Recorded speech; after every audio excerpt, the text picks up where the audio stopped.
Assalamualaikum warahmatullahi wabarakatuh. Jirra jirtuu hordoftoota chaanaalii yuutuubii Isaaq Ibraahim.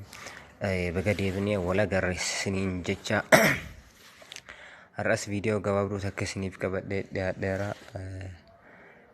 Barumsa Isaaq Ibraahim. waa'ee yeroo baay'ee namoonni haala viidiyoo gaalarii fi yuutuubii akkasuma feesbuuk irraa fuudhanii liivii dabarsuu itti danda'an gara feesbuukaa fi yuutuubiitti liivii itti dabarsuu danda'an namoonni hedduun na gaafatanii turanii.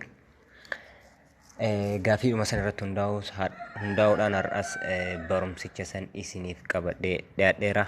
Hanga xumura barumsa kootti na wajjin turaan isiniin jedha. Namoonni chaanaalii koof haaraa taatan sabiskiraayib gochuun maatii keenya ta'an isiniin jedha.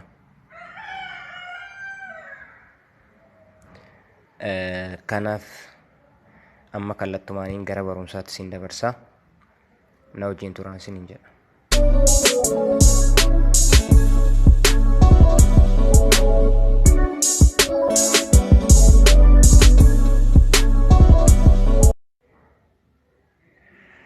Tolee, amma barumsicha eegalle jechuudha. Calqaba maal gochuu qabna? Appii tokkotu jira, appilikeeshinii GoStream jedhamutu jira. By the way, appilikeeshinoonni liivii ittiin waraabuu dandeenyu viidiyoowwan pre-recorded kan jedhaman viidiyoowwan dura waraabamanii turan riikardi gochuu kan danda'an appiiwwan appilikeeshiniiwwan hedduutu jira, buufatanii itti fayyadamuu dandeessu. Keessaafuu sooftiweeriin GoStream jedhamu kun sooftiweerii baay'ee hamaa fi haakarii cimaa kan ta'e jechuudha. GoStream kan jedhamu kun sooshaal miidiyaa barbaadan irratti viidiyoo feetan Tiwiitarii irratti, yuutuubii irratti, feesbuuk irratti, akkaawuntiiwwanii fi proofaayileewwan feetan barbaadan irratti liivii akka dabarsuu dandeettan kan isin dandeessisuudha. Appilikeeshinichi GoStream jedhamu kun jechuudha. Appilikeeshinichi kunis isa kanaadha. Isa kana.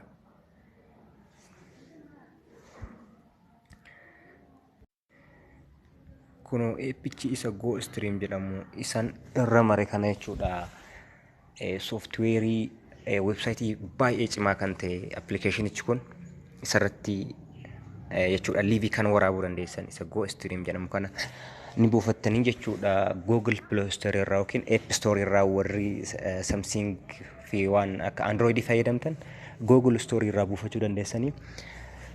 Namoonni iPhone fi bilbiloota biroo fayyadamtan App Store irraa buufachuu dandeessu jechuudha walumaa galatti. Kanaaf appicha kana ni buufanna. Erga buufne isuma san ni banna jechuudha.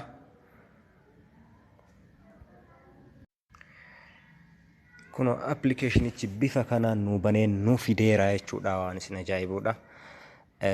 Amma mee maal goona? Calqaba irratti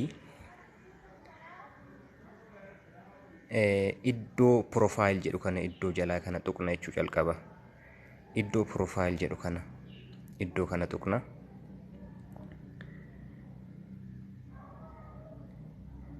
Kanaaf bifa kanaan nu fida jechuu namoota dura imeeliidhaan baratanii akkaawuntii GoStreamii hin qabneen bifa kanaatiin nu fida jechuudha. Amma maal goona?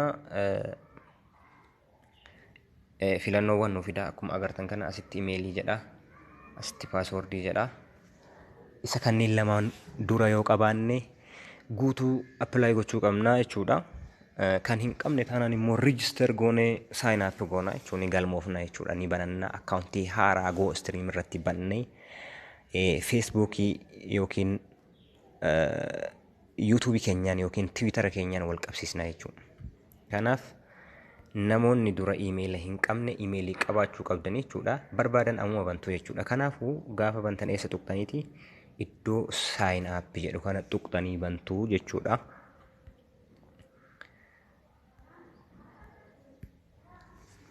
Bifa kanaan nu fida jechuudha saayin aap gaafa goonu.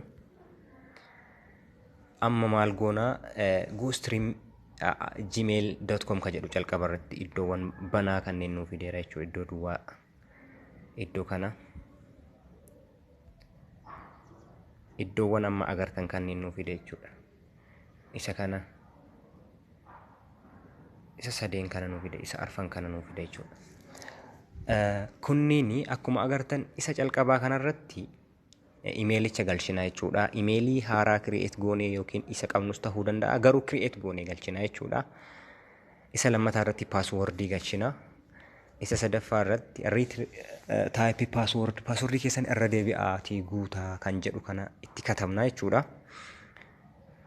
Riifiraal koodiin immoo namoota goostiriimicha maallaqaan pirimeemii isaa guddisanii fayyadamaniidhaaf kan inni fayyadamu jechuudha. Riifiraal koodiin kan inni fayyadu. Kanaaf nuti maal goona? Iddoowwan banaa kanneenitti imeelii keenya galchinaa. Imeelii keenya galchinee paaswordii wal fakkaataa itti galchuu qabaanna jechuudha. Achi booda akkamitti akka veerifaayi goonu isinitti agarsiisa.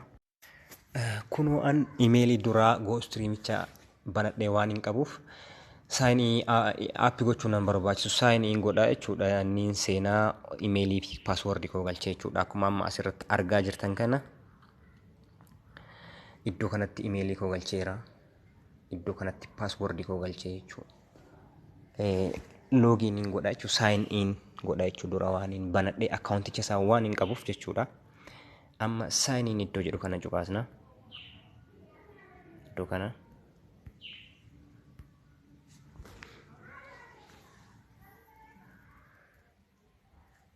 Kunoo bifa kanaan nuu fide jechuudha. Bifa kanaan nuu fideera. Akkuma argitan sign in godheera jechuudhaan.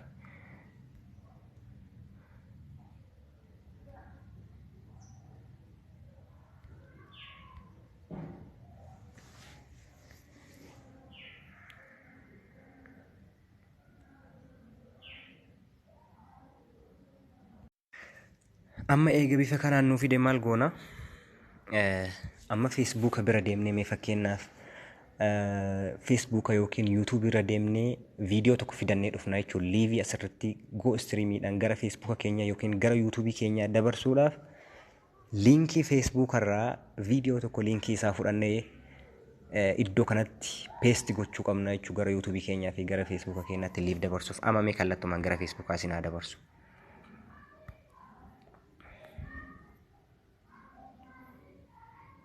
Kunoo mi'ama feesbuukni koo viidiyoon feesbuuka koo keessa dura waan tureef mee viidiyoo tokko liinkii isaa kooppii godheen isinitti agarsiisa.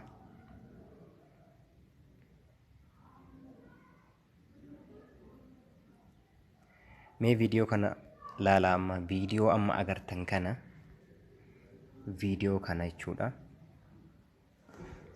Viidiyoo mata dureen isaa eenyu saahibni kee jedhu kana feesbuuka irra ture feesbuuka kan koo irra jechuudha. Feesbuuka biraa irraas fudhachuu dandeessan feesbuuka feetan irraa jechuudha. Akkasuma yuutuubii feetan irraa. Liinkii isaa immoo gaafa fudhattan akkamitti fudhattu? Liinkicha gaafa fudhattan jalqaba iddoo tuqaa sadeen kana tuquu qabdanii iddoo tuqaa sadeen kana tuqxan jechuudha. Iddoo viidiyichi jiru sana. Bifa kanaan nuu fida. Achi booda kooppii liinkii kan jedhu gara dhumaa kanarra jira kunoo. Kooppii liink. Achi booda kooppiin godha jechuudha. Kunoo kooppii naa taheera jechuudha. Amma sirriitti iddoo kanatti na hordofaadha. Amma goostiriimicha biratti hin deebi'a jechuudha. Kunoo bifa kanaan fideera.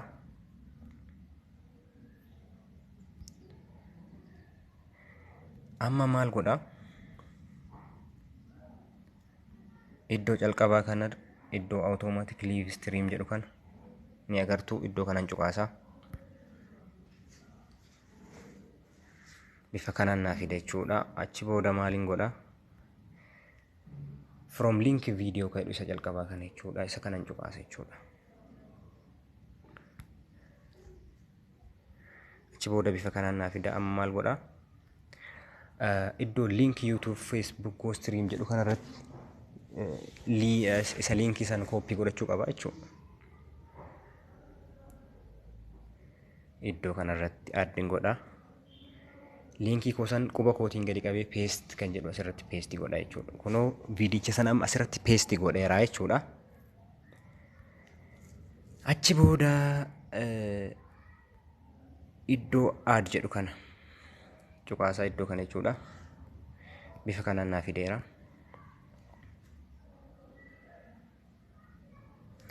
Kunoo waan isin ajaa'ibu mata duree isaa wajjin fide jechuudha. Taayitilii wajjin fide jechuudha. Yuutuubii sana irratti duratti yeroo calqaba isin himu eenyu saahibni kee jedha viidichi sun jechuudha. Akkasumatti nuuf fideera jechuudha kunoo mata duree isaa wajjin. Kanaafuu ammas neekist ka'edhu kana tuqna jechuudha. Gara dhumaa kanarra neekist ka'edhu kana tuqna. Ammas neekistii ilma tuqna. Achi luuppii kan jedhu kun sa'aatii meeqa daqiiqaa meeqa akka turu barbaadda kan jedhudha. Isin as tuqxanii luuppii kana guuttachuu dandeessu jechuudha. Ani guutuu nan barbaachisu. Ammas neekistii godha. Achi booda bifa kanaan naa fida. Achi booda add destination kan jedhu jira kun iddoo kanatti. Kun gara Facebook yookiin gara YouTube keessanii isin fudhata jechuudha. Iddoo sana cuqaasaa. Kunoo bifa kanaan ani dura Facebook kan koo wal qabsiisee bifa kanaan Isaaq Ibrahim Facebook jedha kun profaayilii kan koo irratti liivii dabarsuuf deema jechuudha. Haga ammaatti kan daawwachaa turtan. Garuu immoo isin liinkii Facebook keessanii yookiin YouTube keessanii wal qabsiisaa akka jedhu isiniif dhufa jechuudha. Kanaaf iddoo taayitil jedhu kanatti waanuma fedhe barreessuu danda'a. Mee akkanuma haa godhuuti inni rakkina hin qabu. Garuu iddoo jalaa kaapshin nootti jedhu kanatti jechuudha. Fakkeenyaaf eenyu saahibni kee jedhee barreessuudhaan. Kunoo barreesseera. Achi booda add stream kan jedhu kana tuqa jechuudha. Sirriitti na hordofaa. Kunoo achi booda neekstiidhaani.